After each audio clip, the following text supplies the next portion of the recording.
Good morning guys and welcome to Sablan Benguet.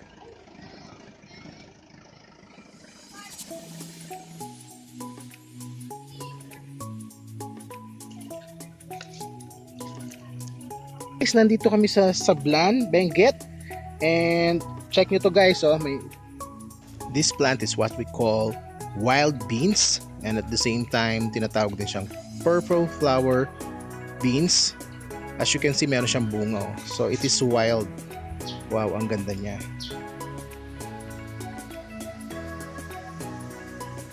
Ganda Pwede natin itong dalhin to sa sa bahay para ma-display.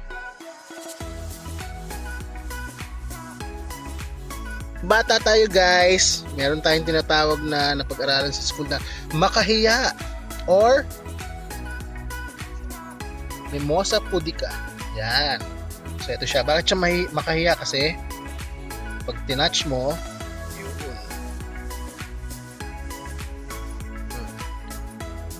Pero syempre maganda rin yung bulaklak niya.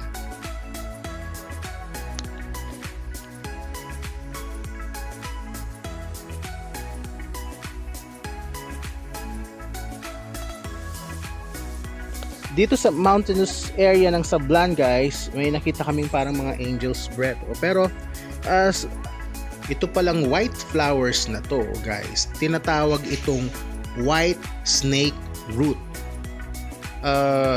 Despite the fact na maganda siyang tignan, poisonous pala to according dun sa na-research natin sa internet. Buti na lang na-check natin and confirm naman white snake root siya. But still, it is God's creation, so therefore maganda pa rin siya.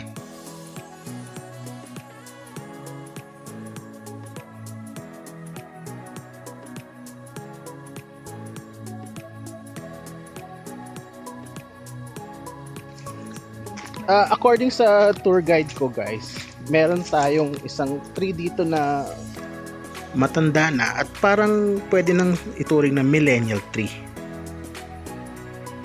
Yeah, this is the millennial tree. Yan. Kikita niya. Po-point ko. There.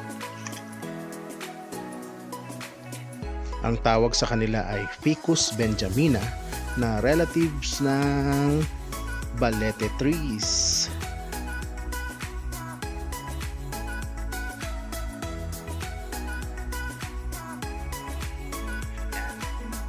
So, imagine makakakita kayo ng ganito dito sa Sablan Benguet. Wow. So, sana ma-develop ito parang tourist attraction. At ito pa ang Epipremium piñatum. Na kung minsan pag binili mo sa labas, Diyos ko, mahal. Oo.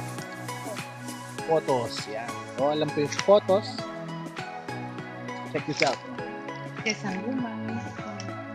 So, talaga, meron tayong mga orchid hunter talaga. Orchid hunter. Gahanap tayo ng Dischidia. O, Dischidia, yung mga parang, sabi nila, pera-pera.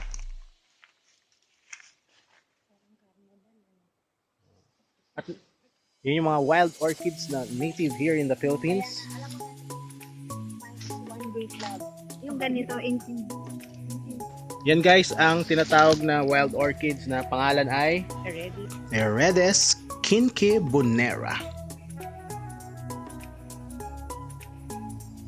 Dischidia.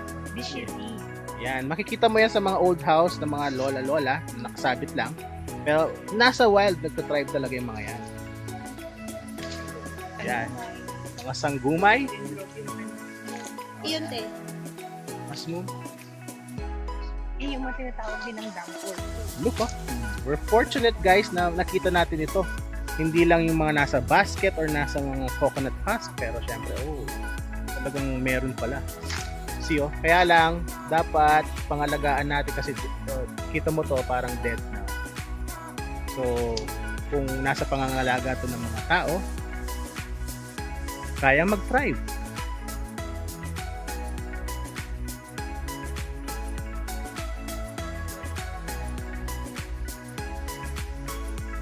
Ito guys, untouched, and at the same time, parang virgin na virgin na nasa tree lang. Ang isa nating Dendrobium anosmum. Ayan, no? Oh. Kung mag-intervene ang tao, syempre, baka lalo pang lumaki yan. Pero since natural siyang lumaki dyan, ganyan lang siya ang size niya. So, hopefully ma-preserve natin ito. Yan, may maliit na orchid na napadpad sa isang branch. Kasama nung, anong tawag po dun, ma'am, ng isang kwan?